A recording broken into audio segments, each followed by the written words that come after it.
Olá, o Interesse Público começa agora. Fique com a gente e veja os destaques do programa de hoje. Procuradoria-Geral Eleitoral defende direitos de transgêneros e travestis nas eleições de outubro. Cresce o número de reclamações contra o setor elétrico no Pará.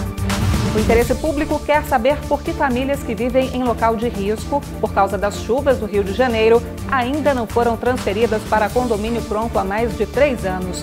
E ainda...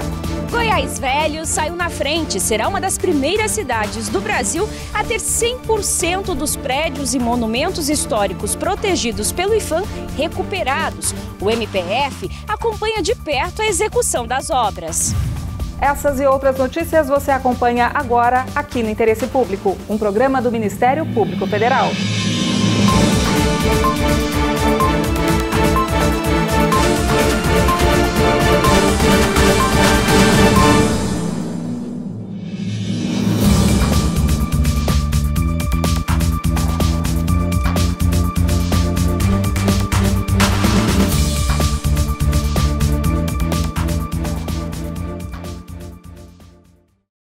Transgêneros e travestis devem ser contabilizados nas cotas de gêneros das eleições. Esse é o entendimento da Procuradoria-Geral Eleitoral, que encaminhou parecer ao TSE, o Tribunal Superior Eleitoral, defendendo ainda o uso do nome social nas urnas.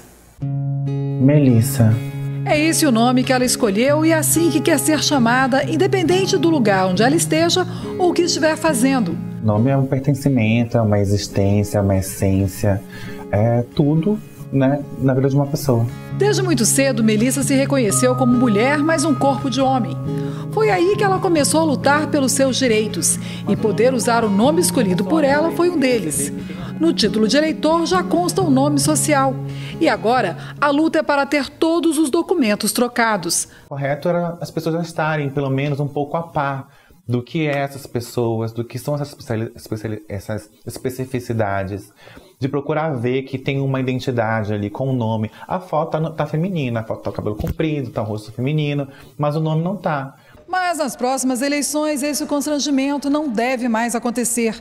As candidaturas de homens e mulheres transgêneros e travestis podem passar a ser contabilizadas nas cotas de gênero nas eleições. E tanto o candidato como eleitores vão poder usar o nome social para identificação aqui nas urnas. Nós estamos apenas tratando todas as pessoas como elas querem ser tratadas. É apenas uma questão de respeito. Se pessoas respeitadas aspiram a participar da política, não é uma consequência lógica. Apenas pessoas tratadas com respeito fazem uma democracia e uma democracia mais sólida. A manifestação é parte da consulta feita por uma parlamentar ao Tribunal Superior Eleitoral. A senadora Fátima Bezerra, do PT do Rio Grande do Norte, questionou o tribunal sobre a interpretação que deve ser dada ao termo contido na Lei das Eleições, no trecho em que trata das cotas femininas e masculinas em candidaturas. Segundo o parágrafo 3º do artigo 10º da Lei 9.504, os partidos devem preencher um número de vagas com no mínimo 30% e no máximo 70% das candidaturas para cada sexo. O Ministério Público, nesse caso, se posicionou dizendo que, muito embora o legislador tivesse usado o termo sexo, onde só existem, então, 2 figuras, o sexo masculino e o feminino, o que, na verdade, a lei tratava era de gênero, e no campo do gênero, aí sim a habilidade e conceitos hábeis a incluir todas as pessoas. Para o diretor da Aliança Nacional LGBTI, o nome social já é um direito adquirido pelos transexuais e travestis. O nome ele não pode ser impeditivo para você acessar nenhum espaço ou nenhum direito. Não pode ser o nome que tire esse direito ou acesso da pessoa LGBT, de uma travesti e de uma transexual. Nas ruas, as pessoas acreditam que poder usar o nome social é uma forma de garantir a cidadania de cada um. Acredito que as pessoas vão tratar as outras da mesma forma. Acredito que a pessoa ela deve, se comunicar da maneira que ela achar justo, entendeu? E da maneira que ela consiga se expressar de uma melhor forma, como candidato. Então, para mim, não tem problema algum. Super importante as pessoas transgêneras, os homens transgêneros e as mulheres transgêneras se identificarem com o nome social nas eleições, sim. Acredito que para essas minorias seja muito importante, sim.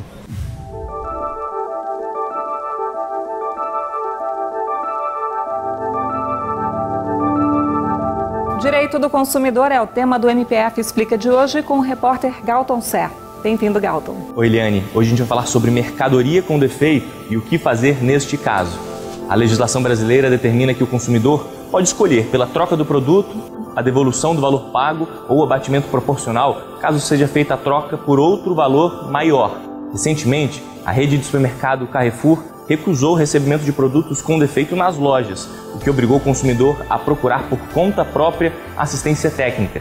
Segundo o MPF, houve descumprimento do Código de Defesa do Consumidor, o que levou a instituição a encaminhar um parecer ao Superior Tribunal de Justiça para que os supermercados da rede respeitem a legislação e o princípio da solidariedade entre fabricante e comerciante.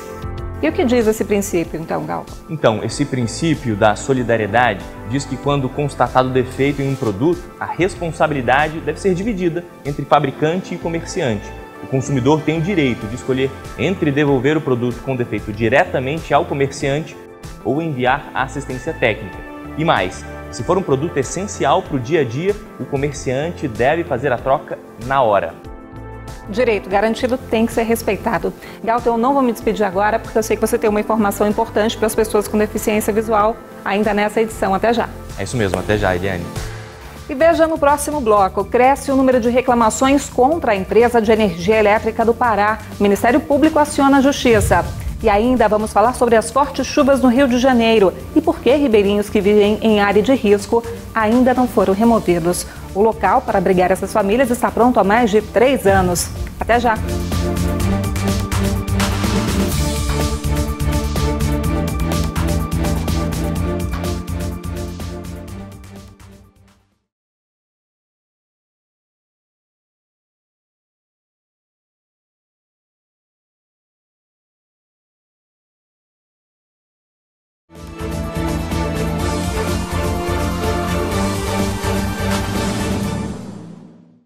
Susto na hora de pagar a conta de luz por causa dos aumentos excessivos. Erros na leitura do consumo. O Pará é o estado com o maior número de reclamações sobre serviços de energia elétrica. A CELPA, Centrais Elétricas do Pará, é a penúltima distribuidora no ranking de satisfação do consumidor. O grande número de reclamações fez o Ministério Público Federal entrar com uma ação na Justiça Federal para regularizar as atividades da Agência Nacional de Energia Elétrica, a ANEEL, no estado. O estado do Pará lidera a produção de energia elétrica na região norte do país, mas isso não garante qualidade no serviço e nem taxas mais acessíveis para o consumidor. Eu não consigo entender, porque o tanto que eu tento economizar em casa, entendeu? E sempre está aqui no vermelho. Agora o preço vem bastante alto. Aqui, olha o tamanho da letra, R$ 447. O número é maior do que a letra. Em todo o estado, a distribuição de energia elétrica fica a cargo da CELPA, Centrais Elétricas do Pará. Fiscalizar essa prestação de serviço é função da ANEEL, o que não vem acontecendo. Durante anos, fiscalizar a CELPA era a responsabilidade da ARCON, Agência de Regulação e Controle dos Serviços Públicos, mas o contrato de parceria entre a ANEEL e o órgão estadual acabou em 2016. Desde então, não há quem fiscalize a empresa de distribuição de energia aqui no Pará. A ANEEL, que é uma autarquia, um órgão federal que faz a fiscalização sobre esse serviço, rompeu esse convênio, não renovou o convênio, deixou de repassar o recurso, mas também não se instalou no estado, o que fez com que houvesse um vazio. Esse vazio na fiscalização deixa os consumidores sem saber a quem recorrer. As famílias de menor poder aquisitivo são as que mais sofrem. A dona Geiciane Mozinho é moradora de um residencial no Minha Casa Minha Vida, que atende famílias de baixa renda. Além da conta de luz alta, ela vai ter que pagar uma multa de mais de R$4.000. A gente já entrou aí, recorreu, só que quando a minha irmã morava aqui, como a casa é dela e eu tô morando cedido, aí ela recorreu na justiça. E aí até agora não resolveram nada. Tá aí esses R$4.000 para ela pagar, e aí ela não tem como pagar e eu também não, e aí tá aí. A gente sem energia, porque a gente tem criança pequena, não tem como ligar, porque se ligar vem outra multa. O Ministério Público até que tentou resolver o impasse junto à ANEEL de maneira rápida, mas a autarquia federal não atendeu a recomendação feita ainda no ano passado. Agora, o MPF entrou com uma ação e pede que a União permita que os recursos arrecadados por meio da taxa de fiscalização sejam utilizados apenas para esse fim e que a ANEEL regularize as atividades de fiscalização no Estado. Ela pode se instalar efetivamente aqui no Estado e ter os seus serviços de fiscalização rotineiramente, ou ela pode retomar o convênio que ela mantinha com a Arcon ou com algum órgão estadual, como a legislação permite, o que, a meu ver, não é possível continuar na situação atual em que existe esse vácuo e ninguém está fiscalizando de maneira adequada esse serviço.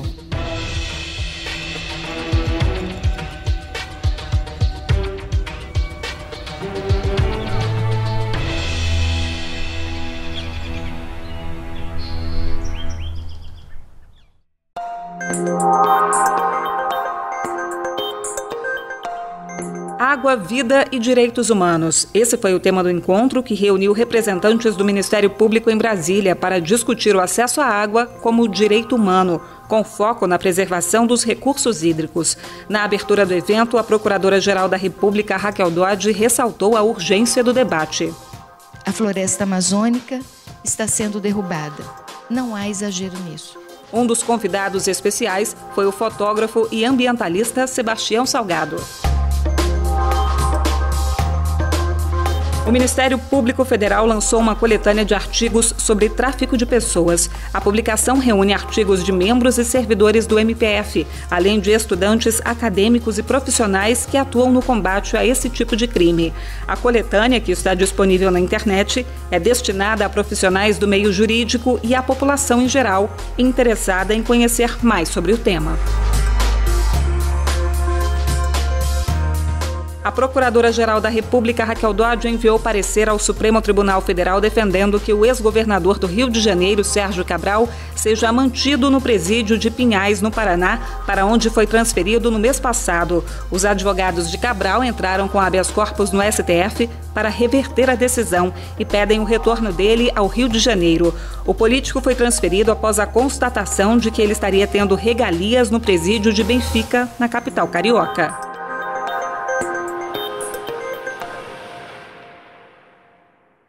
A chuva é ameaça constante para comunidades ribeirinhas que vivem em Duque de Caxias, na Baixada Fluminense, no Rio de Janeiro. As famílias que deveriam ter sido removidas das áreas de risco sofrem com as cheias do Rio Iguaçu cada vez que chove. O Ministério Público, que acompanha o processo de remoção, quer saber por que a Prefeitura ainda não fez a realocação dessas famílias para um condomínio que está pronto há mais de 3 anos. Aqui forma uma grande bacia, né? Porque não precisa nem chover muito. Qualquer chuvinha, mais a maré do rio, a água invade a rua e já fica um rio já.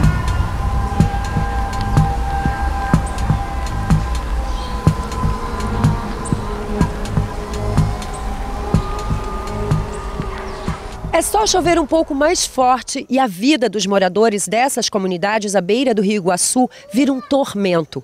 A água sobe, inundando tudo e deixando muita lama e prejuízos, fora o perigo de contaminação e o medo de que algo pior possa acontecer. A gente tem que andar na água, certas pessoas até com barquinho, para poder conseguir sair de casa para ir para o trabalho. Junto disso vem bichos, cobra, ratos, acaba invadindo casas, entendeu? E a gente vai convivendo porque não temos opção, entendeu? A gente não está aqui porque a gente quer, a gente está aqui por necessidade. Não há outra explicação para seu Celso e Dona Ana continuarem morando nesta casa. Todos os cômodos têm rachaduras nas paredes. Do quarto do casal, dá para ver o lado de fora através de uma delas. Seu Celso, que é pedreiro, sente-se de mãos atadas.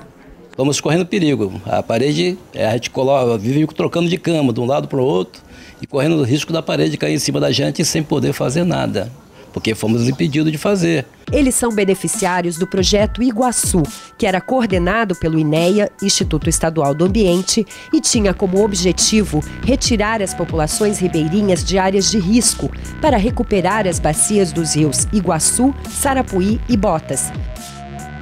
Aqui foram construídos uns condomínios na Vila São José, aqui perto também no município de Duque de Caxias.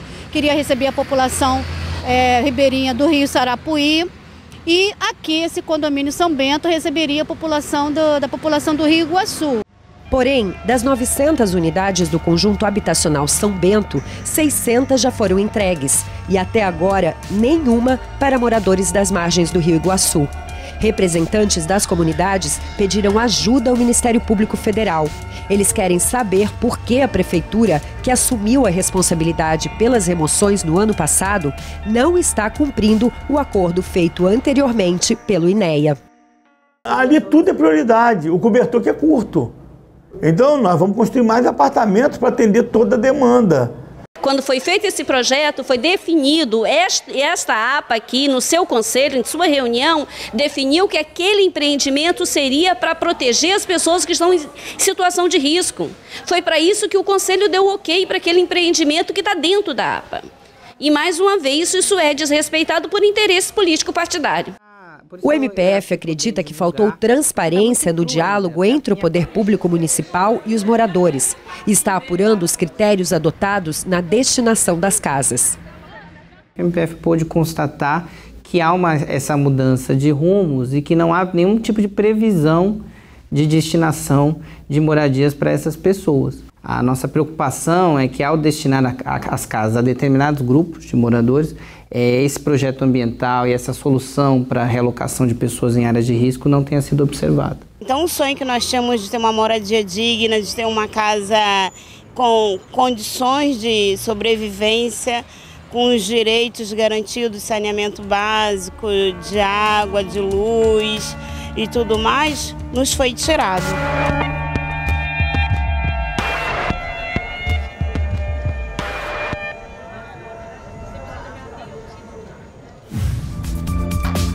No próximo bloco, vamos levar você até o interior de Goiás. Goiás Velho, antiga capital do estado, será uma das poucas do país a realizar 100% das obras do PAC para recuperar o patrimônio histórico. É daqui a pouquinho, até já!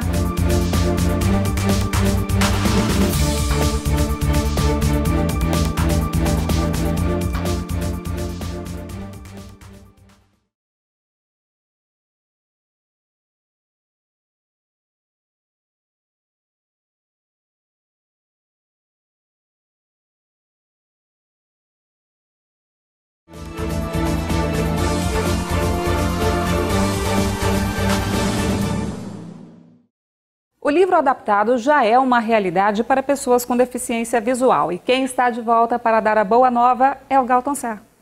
É isso mesmo, Eliane. A boa notícia é que essa parceria entre o Ministério Público e o Sindicato Nacional dos Editores de Livros já se tornou uma realidade e vai garantir o acesso ao mundo da leitura para pessoas com algum tipo de deficiência visual. Nós mostramos o início desse projeto em agosto do ano passado e agora o livro adaptado já está disponível. Quem tiver interesse pode fazer o pedido pela internet. Funciona assim: a pessoa entra no site livroacessível.org.br, primeiro faz o cadastro,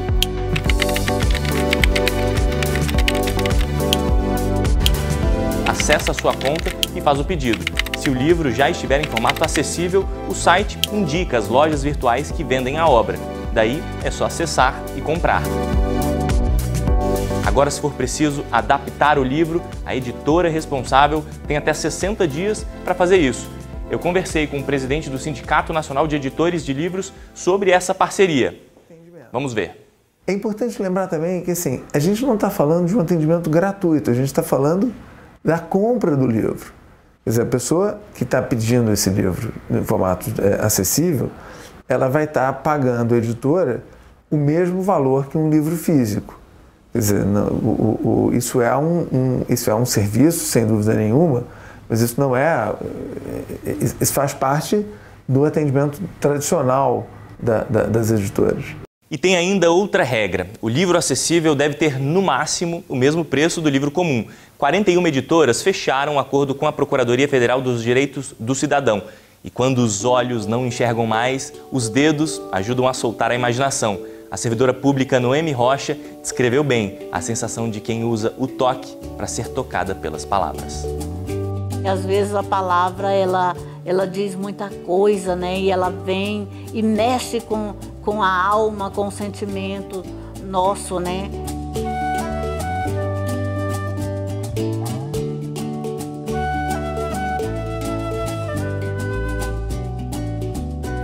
É uma ótima notícia, né, Galton? E esse site vai beneficiar muita gente. Mais de 6 milhões de brasileiros têm algum tipo de deficiência visual. Agora sim, obrigada e até a próxima. Obrigado, Eliane. Até a próxima.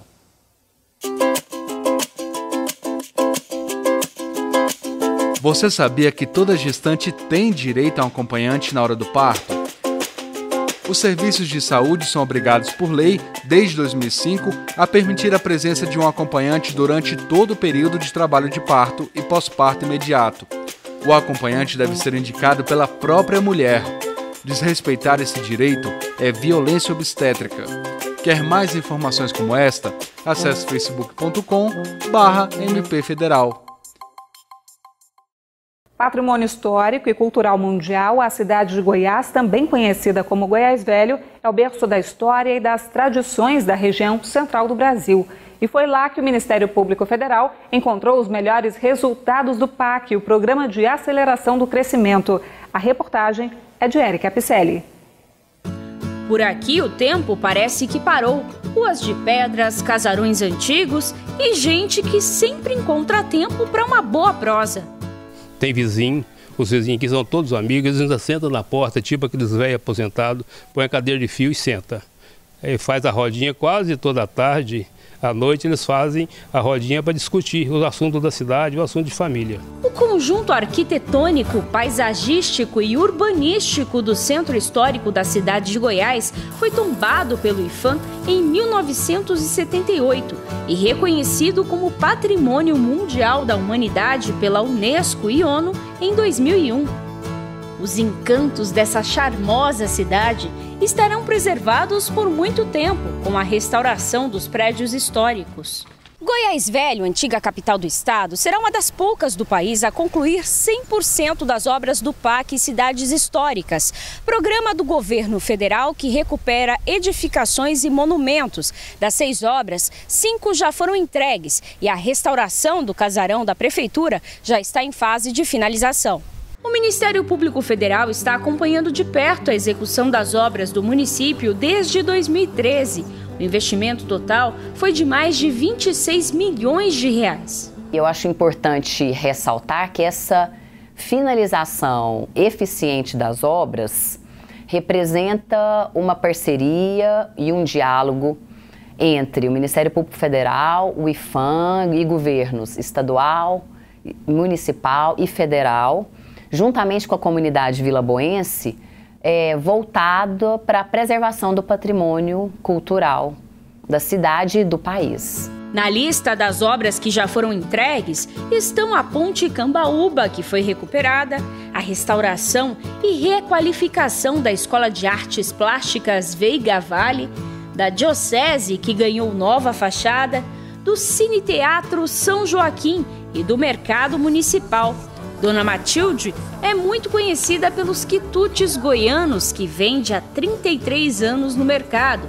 Para ela, depois da reforma, tudo melhorou.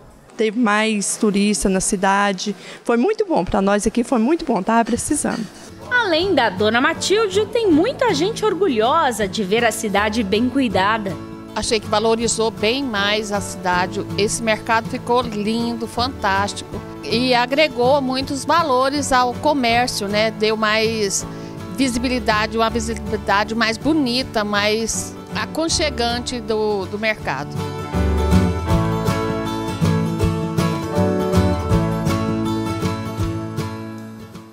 O programa de hoje fica por aqui. E você, está esperando o quê para entrar em contato com a gente? O e-mail é interessepublico@mpf.mp.br. Para rever as reportagens, acesse mpf.mp.br. O programa também está no YouTube, youtube.com/tvmpf. Muito obrigada pela companhia e até a semana que vem. Tchau!